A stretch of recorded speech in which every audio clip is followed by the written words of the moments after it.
2020 is going to be a historic year. It'll be a year of excitement and progress. 2020 will be an unpredictable year. An explosive year. A very chaotic year. A year full of surprises. My prediction for 2020 is that we are going to continue to see a very theatrical version of congressional politics. I would expect to see the polarization of the American public continue to deepen, especially as it relates to our perceptions of what's true and false. 2020, in my view, will be an important year for constitutional democracy in the United States.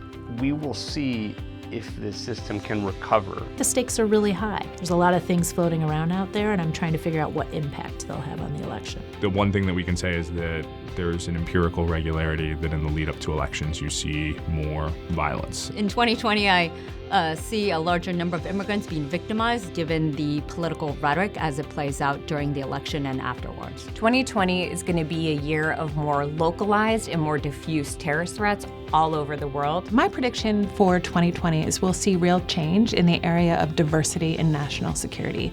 And by that I mean who's around the table when big decisions in national security are being made and who's on the team when they're being implemented. I'd expect policy reforms that might directly affect moderate and middle income families that could then have a lot of positive spillovers to lower income families. I think we will see a steady growth in our economy, from the lowest income person to the highest income person. We are going to have a national dialogue on affordable housing and the affordable housing crisis facing this nation. We're going to be seeing more government surveys measuring sexual orientation and gender identity, meaning that we're going to be able to learn a lot more about what it means to be LGBT in America, especially as it relates to criminal victimization in a variety of contexts. 2020 will be an exciting year for health policy. We'll see increases in insurance coverage, reductions in opioid overdose deaths, and reductions in drug prices for consumers. 2020 is going to be a bad year for environmental policy. The administration is likely to remove